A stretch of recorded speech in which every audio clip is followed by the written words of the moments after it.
Hello, and welcome to Module 3 of the Building Literacy and Social Studies webinar series. This module will introduce participants to disciplinary literacy in social studies.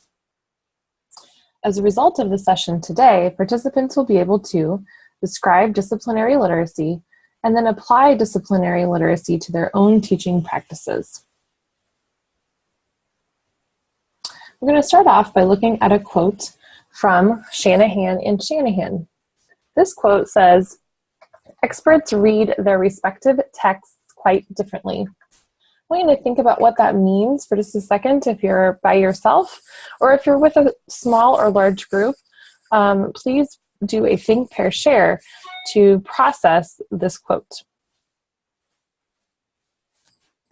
Okay, as we're discussing, experts read their respective texts quite differently.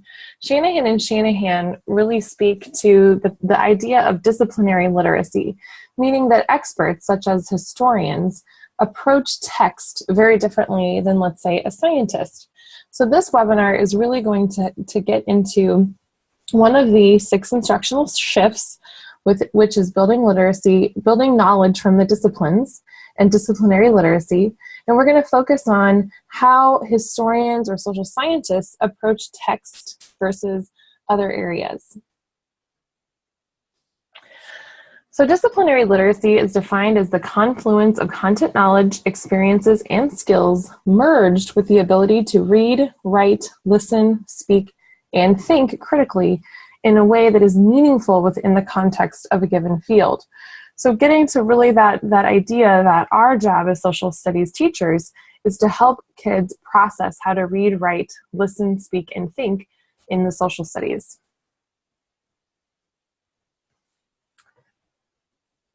So what we want to start off with is thinking about how do we currently engage students in using discipline-specific skills in the classroom. So again, if you're by yourself, just think about how do you currently help kids read, write, think, speak, or listen within social studies. And if you're with a group, process as a group about and share with your elbow partner how you do this. We're going to start off with a video overview of disciplinary literacy.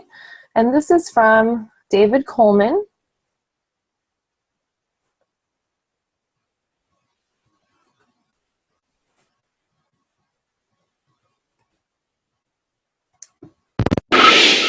Let's talk about the next shift, which is building knowledge in the disciplines. And as I understand it, this is a similar shift to shift 1, but it's really asking that same shift in attention to informational text for secondary teachers, for teachers in 6 through 12. Is that your understanding of this shift? It is, and I think it's hugely important for a number of reasons. One is, I think too often science teachers, history teachers, I was a high school history teacher, science teachers, history teachers, the art teacher, don't necessarily see their role in advancing students' literacy, and I think it's a powerful message in the standards that, no, everyone on the faculty, math teachers too, have a role in supporting students' literacy, and I think that's very important. And it means you have to be thoughtful about exposing students to informational text, helping them have good strategies for engaging with different types of informational text, an article versus a primary source, versus the setup for a math problem. Right? There are different skills that one would use as you tackle those. It also means, I think, that those teachers have to be attentive to text complexity issues and really ensure that the texts that they're using are pushing students forward in terms of the complexity of text with which they're grappling. Also, there's it's a powerful reminder, like with K-5, that the way you sort of set the table for becoming a better reader is through knowledge, background knowledge. And so the middle school science teacher, the high school history teacher, has a critical role to play in providing that background knowledge. And I think of it as sort of the New York Times rule. If you think about what are all the pieces of background knowledge you need to read a New York Times article. When I was teaching 11th grade U.S. history, I felt like part of my job was to help those references be there so that when someone compares 9/11 to Pearl Harbor, the student has an understanding of what that's about. But it's really, in many ways, it's really a shift in the way I, as a teacher, see myself I mean, one of the conversations that comes up a lot is, am I a reading teacher if I'm a social studies teacher? I can't be a reading teacher if I'm a history teacher or a science teacher. How do you respond to that? You know, I think you can't effectively teach those other subjects unless you become a literacy teacher. You know, certainly my experience when I first started teaching high school history, I was struck by many times the challenge that primary source documents presented for students because the text complexity was so high. And so I had to start thinking strategically about, well, how do I help students grapple with this very complex text, whether it was the Declaration of Independence or having students try to look at the U.S. Constitution, or having students read a piece by W.E.B. Du Bois. It's all about helping students kind of develop into skillful readers. Yeah. Kate, if I may, there's something that the commissioner just mentioned, which is so backed up by the data we have today, which is that when you look at those NAEP scores in 8th grade, which haven't improved in 40 years, one sure sign of a student who breaks through them is that they can handle a primary source with confidence. And as you know, it's not just the complexity of the text itself, but it's also the ability to infer, like a detective, the evidence from when was it written, who wrote this, where did this come from? Because primary sources don't give us all this. We have to kind of make it out ourselves. And so I think you're more than right, and I think that that really what we're looking for is a world where I think a lot of history and social science teachers today believe there is text in their work, and they are referring to text often. But I think, Kate, the move is here to go beyond referring to it to reading it carefully as a core part of instruction. Well, and being intimate as a reader yourself with that text, right? So, for example, if I were to summarize for you that there was this thinker named Madison, and he had ideas that there were factions, and I even told you he had 3 ideas about faction, and I thought I was giving useful background information by doing it, which would be a temptation. What you might lose is the chance to say, hey, let's take 2 pages of Madison's Federalist paper and say, what did he say here or not say by faction? That will slow down the history and social studies classroom. You might take a day or 2 just mastering that text. And so I think what people will be looking to you, Commissioner, for is permission that they can slow down a little bit sometimes to deeply study certain content carefully through text so that they can read on there. I think that's right. And then the challenge, I think, for the department is we've got to look at our assessments and ask, as we look at Common Core alignment for our assessments, we've got to ask, are we doing a good enough job in our assessments rewarding students reading closely, thinking critically about a primary source document, right? And I think in some cases we are, and in some cases there's work to do to take our assessments, from good to great. But if I'm thinking about the life of a social studies or science teacher, or even the life of a principal who is supervising social studies and science teachers and supporting them and building their capacity, what are the skills and the behaviors that a principal would need to see in an effective social studies or science teacher who's any of the disciplines outside of ELA who is effectively using text in this way? Can I throw out 2 things? What would be observable? And then maybe you could, one of them John said, which is that different types of texts, all of them know, any historian knows, and any social science teacher knows that the way you approach a primary document is pretty different from a textbook. But being explicit about that and bringing your kids into those guiding differences. Any scientist knows, or technical teacher knows, you read directions differently than you read other types of material, like an experimental result. And so it's sharing your own knowledge and craft as a reader explicitly with your students. But secondly, a very simple principle, which is, particularly for you science teachers, to see the text itself as a source of evidence. What did we learn or not learn from this? What did it say or not say? Treating the text with that kind of rigor alone is exciting as a reference point. Well, and why did I come to this text, to this work in the first place? It's because I love the stuff of it. It's because I want to be in it. And so to be a guide for students back into that text, back into that world, it seems like a real rich opportunity if the state is creating the room for that to happen in each classroom. A couple things I would look for when I was a middle school principal in teachers' classrooms when I would observe. One is, our students writing about evidence from the text that they're engaging with in the history classroom or the science classroom, right? So that's why the document-based question is such a powerful tool, because it's really insisting that students create arguments from the text with evidence from the text. A second thing is, in the discourse of the classroom, are students asked to support their opinion with evidence? We used to, in my school and some of the schools I've worked with call it the stretch it skill, which is the student says, the student sort of answers a response that's really, that's really an opinion. I don't think Abraham Lincoln really was anti-slavery. Full stop.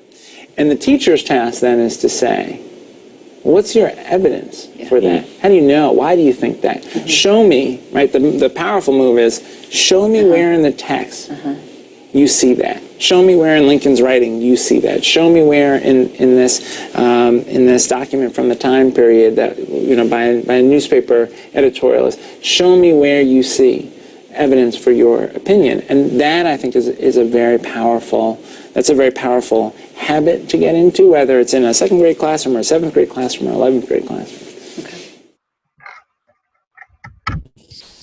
Okay, there's David Coleman and John King's overview of building knowledge in the disciplines. Take a minute to either think on your own or think with your group about several key points that they made in that video regarding disciplinary literacy.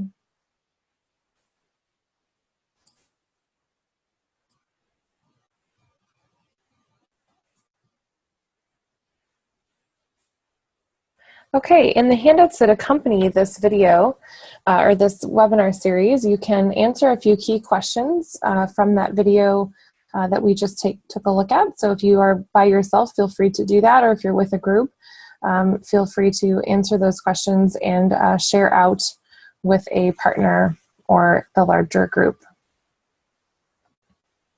So as a reminder, disciplinary literacy and building knowledge in the discipline is really critical, and the video made the point of reading a textbook is quite different from how you might approach a primary source. So one of the things that we want to make very clear is the distinct difference between disciplinary literacy and reading as two distinct things. So reading strategies, some of them on the left-hand column, you may be very, very familiar with. And these are certainly not things that we would want to exclude from a social studies classroom, such as doing pre-reading, thinking about what a student might already know, making predictions, summarizing. Those are absolutely strategies that we would want to still employ within our social studies classroom. But when we go over to the right-hand column, we're really looking at what are specific things within the discipline of social studies that we have to pay special attention to that is really key. So for example, the first one about building prior knowledge, if I'm asking students to tackle the reading of, let's say, the Gettysburg Address, having some prior knowledge about the context of the time period in which that was written, who wrote it, what was happening, that would be really critical in order to get that student to really think about what it means to think, speak, write in the discipline of social studies. The other things there, building specialized vocabulary, again, emphasizing that vocabulary in social studies is very unique and often very complex. Using knowledge of the text structure itself to predict main ideas. So how might a letter or a political cartoon be very different from a technical piece of writing that you might find in science? Then we have pose discipline relevant questions. This is very critical in a social studies classroom with inquiry being the heart of that classroom, in thinking about compelling and supporting questions that we might pose. Comparing claims and propositions across texts. So, for example, if I'm looking at a collection of soldiers' letters from the Civil War, how can I get kids to compare the claims that those soldiers are making across the different texts to sort of corroborate the evidence that I'm looking at? And then using norms for reasoning within the disciplines to evaluate claims. So these are just a few examples of those discipline-specific practices when we're talking about disciplinary literacy.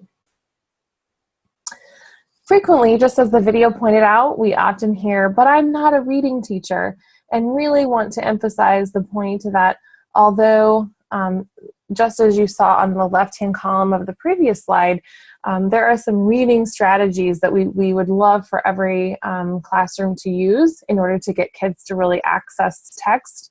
There are also a lot of things, a lot of difference between reading and literacy, and really hope that this webinar today is getting to the heart of what is the difference between those distinct things, and getting to the belief that everybody is really a literacy teacher, especially building literacy within their content area. So one example is this chart that you see here, and if you're accessing the handouts that you have that are linked to this webinar, this chart is available within the handouts as well. This chart comes from the Stanford History Education Group, which is out of Stanford University, and is a research-based chart that really shows what are the things that a historian does before they tackle a piece of text. And thinking about text in this example is not just written text, but also images, political cartoons, all sorts of different primary kinds of sources. So on the left-hand column where you see historical reading skills, sourcing, contextualization, close reading, and corroboration, these are the things that Sam Weinberg, who is in charge of the Stanford History Education Group, has really said are the exact things that somebody who serves as a historian would do before they are accessing and approaching text. So these are the exact same things that we're trying to get kids to also do, and the unique things within the discipline of social studies, and especially history, that we want to practice. So we're going to do a quick activity. There are two different video clips here. And again, you have some choice here. If you want to watch Exploring Immigration, Maps and Migration, you can go to this video here. And if you want to watch Reading Like a Historian, you can go to the video clip listed below that. For our time today, we are going to watch a clip of the Reading Like a Historian video because it builds off the chart that you saw in the previous slide. Within the handouts, there are some questions and sort of processing of each of these videos. And the purpose of looking at these videos is to really see some classroom examples of what disciplinary practices would look like within a social studies classroom. So let's take a look at this particular video. And this is from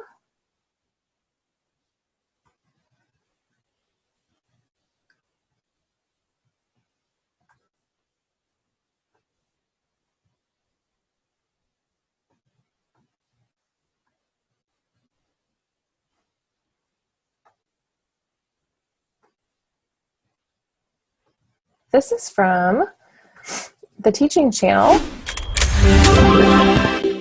All right, welcome. Happy Thursday. So what we're going to do here is continue with our discussion of the March on Washington. So if you can take out that worksheet from yesterday and put your desk next to your partner. Here come the documents. Document E. This is a good one. You're going to like this one. Malcolm X. Okay. Reliability. Is this a speech that we're going to believe before we even read it? What do you think? Kind of. It'll have some truth to it, but chances are because it's Malcolm X, there'll be some incentive to, like, antagonize whites. Nice, nice. So the concept that he'll have some truth, but he might have a bias to that truth. Okay, so Ferris is going to start us off, but follow along, of course. So we can hear what Malcolm X has to say about the March on Washington. All right, take it away, Ferris. The Negroes were out on the streets. They were talking about how they were going to march on Washington, march on the Senate, march on the White House, march on the Congress, and tie it up, bring it to a halt. Developed at Stanford University, Reading Like a Historian is a curriculum that engages students in historical inquiry via primary source documents. Instead of memorizing dates and facts, students explore different perspectives on historical events and learn to formulate opinions backed by documentary evidence. So I guess history is conventionally taught in the sense that you have a teacher in front of the classroom lecturing on material, telling the students what happened. The reading like a historian approach kind of turns that on its head, and what it says is that history is actually complex, and history is not just plain fact, it's actually an aggregation of a bunch of people's opinions and perspectives. We're going to read two documents that describe Gandhi's philosophy and a document that describes Ho Chi Minh's philosophy. So these are two people who, faced with injustice, right, faced with the imperialism, the colonizers who are occupying their country, have tried to figure out what is the best way for me to gain my freedom. I would describe reading like a historian as an approach at historical thinking. And historical thinking being the skills that historians use. And so historians think about the type of documents they're reading. And they use skills to do that. You know, they what we call source, or when was this written, why was it written. They also think about the context of the time. And so Reading Like a Historian takes those basic skills and brings it to a classroom for students to answer a fundamental question. The first thing that this program does that's very different from a conventional history class is that it turns history into a series of questions rather than a series of answers. On your timeline, I'd like you to write today's questions. So we make sure that we're constantly coming back to this as we look at it. And the question is, was the U.S. planning to go to war with Vietnam before the Gulf of Tonkin? Then you begin using the skills of reading like a historian. So we always begin with sourcing it, trying to understand who wrote this document and what was their intent in it. And we're going to begin with the Gulf of Tonkin Resolution. That's going to be our first document. So what I discovered is that historians and very good high school readers actually look at historical texts in quite different ways. Historians, for example, look at a document and immediately read the first few words and go down to the bottom of the document and ask themselves questions like, who wrote this? When was it written? What else would I need to know to make a considered and valued judgment? Because it's a memoir and it's based on his recollection, he may have some holes in his knowledge, or because of his bias, he was an activist, he may try to exaggerate, maybe.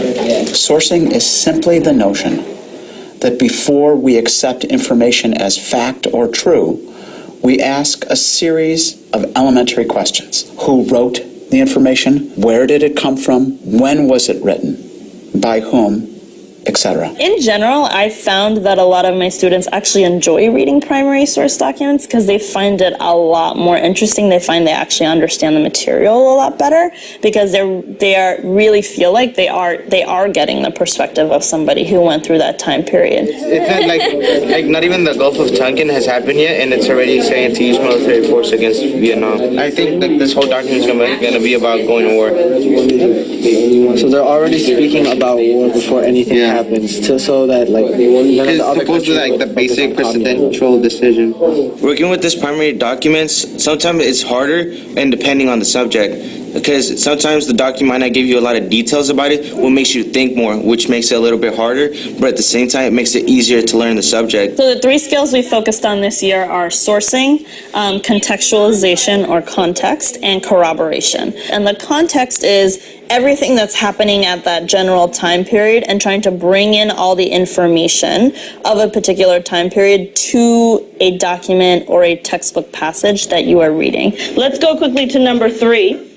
Taking into account the context of the time period, so everything we brainstormed at the very top, okay, and everything the British have done to the Indians. Would you support Gandhi's philosophy if you were an Indian person at that time period? At that time, I'd probably be too angry to agree with Gandhi's philosophy.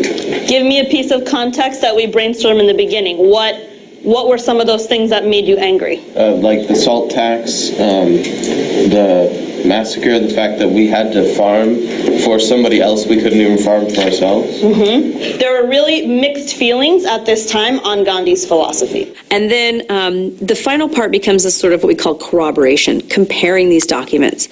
So how can we answer this question, taking everything that we just read and all this knowledge that we have to try and compare and contrast these documents to come to an answer? So was our guest confirmed that he was going to criticize the March on Washington? Absolutely. So what did he say? He said they controlled it so tight. And who controlled it? Who's they? The president. Good. So the white Yeah. government, right? What was he hoping the March on Washington would be like? It would shut down the government and the airport and other, large organizations, cause massive, economic and political stagnation. Massive disruption. Is that what happened? No. So he's pissed. Okay. Well, let's look at document F to corroborate. And what's the best way to corroborate a public speech? Something that's private. I like it, Rachel. And what we have here is the Kennedy tapes. So here is a meeting in the White House on August 28, 1963. I think they appreciate the fact that they're investigating what happened without just being told. And I tell them, they're like CSI detectives. It's not DNA and fingerprints, but it's, speeches and diaries and these audio clips that are their evidence to determine, what really happened. Students love to debate. I tell them that I'm tricking them in some ways because they're debating history, but they're really debating important questions in history. But they also like to recognize that their classmates have made a good point, but they also like to be recognized for their original thought. Why did people oppose the Vietnam War? Was it mainly for social, political, or economic? I think it was political because the citizens of the United States just disagreed with the war because the presidents weren't doing what they wanted them to be doing at the time. In document B, John Kerry... When we're investigating the questions, it feels like we're actually in that time period. Like, we get to understand how the people felt during the time, and we won't have to think about how we think now and try to translate it to how they felt in the past. It actually has kind of changed my way of thinking because there's always, every single thing that happens in life, there's not always one point of view. Like I might see something, you might see it differently. There's always 2 points, more than two or 2 points of views on every single situation going on in life. The act of teaching students that there isn't a single right answer can, for some teachers, complicate the process of teaching. But our response to that is to appeal to teachers' highest calling, which is the people who go into history teaching is because they want to improve a democratic society. Is Malcolm X right? Is this thing a sellout? Is this thing... they didn't lay down in the streets. They didn't lay down in the government on the runways. Does that make it ineffective, Chuck? No, because even though it happened peacefully, it might be a little bit of a sellout, like you said, but it was something peaceful, but it turned out to be great, and a point where it starts to kind of change the viewpoint of people. Yeah, so maybe by giving in a little, by selling out a little and getting Kennedy to support it, they actually still got a lot out of it. What do we do with Malcolm X's comments then? That he was right, that they gave in a little bit. Good, so you're not going to sweep it under the rug, right? You're not going to silence it, you're going to include it. And then you wonder why textbooks don't. So Reading Like a Historian is an attempt to treat high school and middle school students with respect, rather than giving them worksheets and pat answers that they have to repeat from the textbook. It teaches them how to use their minds well by allowing them to come to their own conclusions by examining original documents and engaging the best of their intellectual capabilities.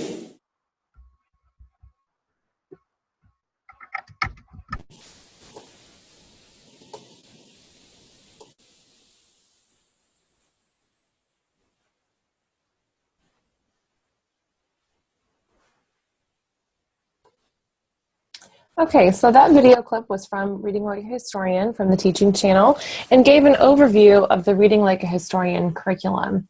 We showed this video because of the example of the outlaying of the different Reading Like a Historian skills, context, corroboration, and sourcing. So the next and kind of last piece of this particular webinar is to then think about within some lesson plans that we're going to be sharing with you, where do you see examples and characteristics of disciplinary literacy? So attached to this webinar, within the webinar materials, is a series of lesson plans, and you can choose which lesson plan you would like to look at. And then within the handouts of the materials that go with this webinar is a graphic organizer. And so if you're doing this by yourself, you can choose to fill that out or just process through it by yourself. But if you're doing this in a large group or small group setting, you might want to process and look over the lesson plan as a group. So the intent here is to really pick out those characteristics of disciplinary literacy. What are the things within that lesson plan that are asking students to think, speak, listen like a historian or like a geographer or behavioral scientist, and then really reflect on what are the things within your own classroom that are really promoting those kinds of skills. Within your handouts, there are also a series of reflection questions.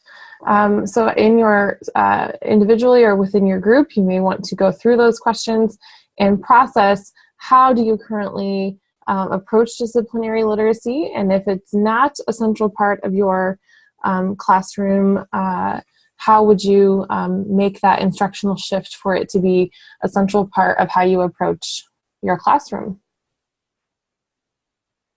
As always, if you have any questions, you can contact me, stephanie.wager@iowa.gov. Thank you.